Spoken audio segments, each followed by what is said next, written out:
And Amy, so again, just updating the story of the terrorist attack in London yesterday.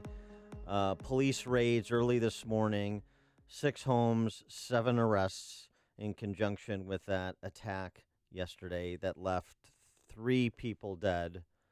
Yeah, 3 people dead, police officer and 2 civilians, and then the attacker. Right. So And we're the learning this attacker's the morning fourth. that he had been under investigation by the MI5 over extremism years earlier. He's British born, as I mentioned, and they're currently piecing together exactly what his motives were. Prime Minister Theresa May addressing the British Parliament just a few minutes ago had this among other things to say. Mr. Speaker, it is still believed that this attacker acted alone, and the police have no reason to believe there are imminent further attacks on the public.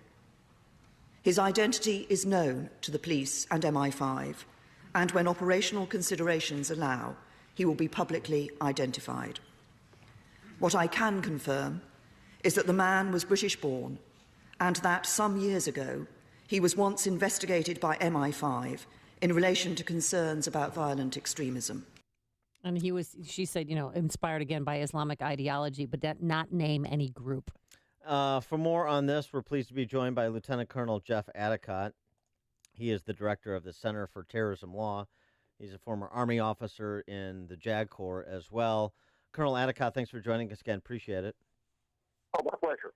So, why don't we start just with the MO of this terrorist attack, which we've now seen repeated, a handful of times over just the past year. The using a car to plow into a crowd of people that started on Westminster Bridge in London, and then subsequently rolled out to the attacker stabbing the police officer, as we've reported. But what about that MO of using vehicles to plow into large crowds, and rather than bombs or firearms, knives and machetes? So, are we to make anything from this? Well, first of all, to answer the Prime Minister, the motive is jihad. That's why he did it. That's why they all do it. Their goal is to kill us all and to take over the world. So let's put that right on the table. That's how they think. The fact that the vehicles are used, low tech, easy to do, and impossible to stop, because anybody can get in the vehicle. This vehicle apparently was rented. This fellow was on their watch list already. That's why we had the extraordinary announcement yesterday.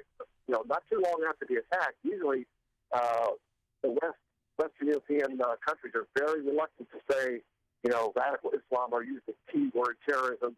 They used it really quickly because they identified this guy. And if you Google jihad in London, you'll see literally hundreds of people protesting and marching up and down the street, talking about how they want the caliphate to conquer the world and we'll kill you all, et cetera, et cetera. So this is not the first in England. It won't be the last. And so the fact that they're using vehicles and knives, of course, the knife thing we know 1,500 years ago, that's how, the jihadists would kill. They would use weapons of the blade. And so the time to stop these folks is before they get to the car, because you can't stop people that are going to use these types of weapons, a vehicle or a knife. Gun control is not going to help. They don't need to make a bomb. They simply use a vehicle. We first saw this really in Israel. We've seen it in Belgium. We've seen it in France. We've seen it in this country, even where jihadists have used vehicles to run into people and kill people. But it happened the same on the first anniversary of the Brussels airport attack, which killed 32 people. And the survivors this morning, they're still feel re-victimized because it happened exactly. Do you think he chose this date because of what happened last year? I think that's probably correct. We know that, but they have a lot of dates to choose from. Alan Muttalib, the underwear bomber that almost blew up the plane over Detroit, Michigan in 2009, it was Christmas Day. We had the attack on Christmas Day in Washington State. San Bernardino was the Christmas party. Of course, California, you can't call it a Christmas party. Let's call it a holiday party. And so, yeah, they pick dates that, but they have a lot of dates to pick from, because there have been a lot of terror attacks by these vicious murderers over the many years that we've now been engaged with these people. So you've got a couple of problems that are metastasizing simultaneously, it seems to me, in Western Europe, and to a lesser extent here. You've got the open door policy of Merkel and other Western nations, Western European nations, bringing in refugees that they can't properly vet. And then you've also got the homegrown problem, the fifth column action, if you will. This seems to be, at least from what we know at this point, an example of that. And as we've seen in other countries, do you get to a point, just even though this individual in London, the attacker, who's not been identified yet, other than as having been previously brought to the attention of MI5, do you get to the point, because of the combination of those two things, that intelligence and law enforcement is just overwhelmed, even once someone appears on their radar screen, as we've seen happen in this country too, that you just can't keep track of all of the moving parts, and it's exacerbated by the policy choices that duly elected leaders are making?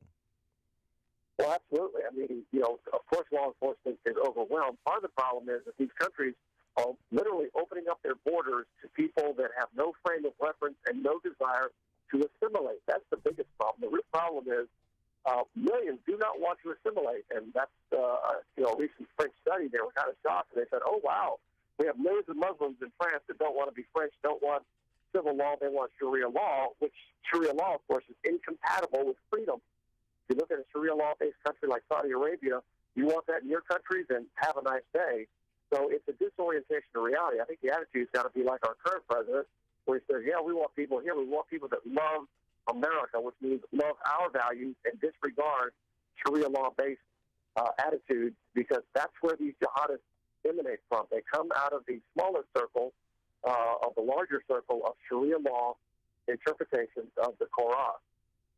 And this Islamic terrorist, I mean, he chose Westminster, which is the heart of political life in London, where there are a lot of tourists. Was he trying to send a message, obviously, to the politicians? Well, it is. I mean, the goal of the terrorists is to show one fighting 10,000. I mean, if you look at the numbers, we lose in Texas, we lose 3,000 people a year on the road.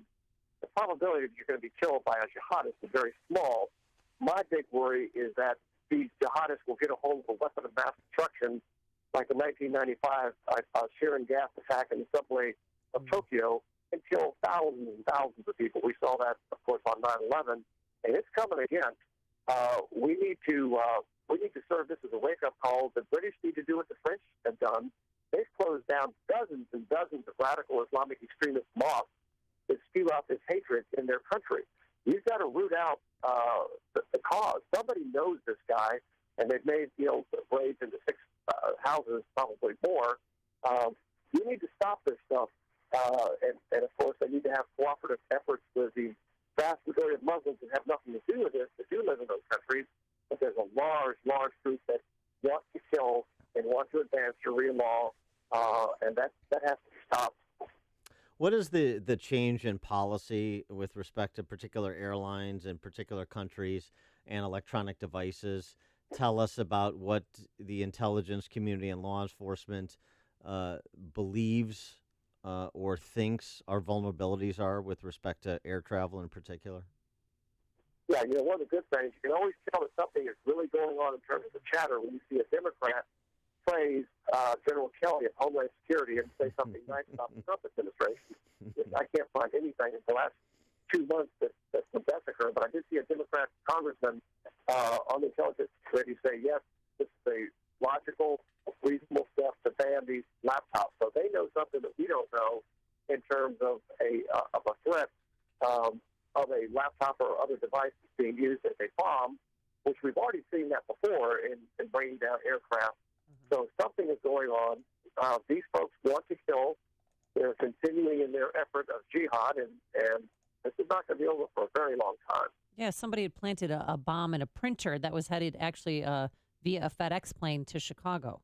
So in this case, do you think that they were trying to, that there's some intel out there that they're trying to place a bomb in a laptop or in an iPhone or something? Got to be. Again, when you've got a Democrat, representative saying that, yes, it's a reasonable step, we need to do it, there's something there, because they never say that whatever the Trump administration does is a good idea. So that tells me everything I need to know right there. Yeah, there's something out there. He is Lieutenant Colonel Jeff Addicott. He's the director of the Center for Terrorism Law and a former Army officer in the JAG Corps. Colonel Addicott, thanks as always for joining us. Appreciate it. My pleasure. And he joined us on our turnkey.pro answer line.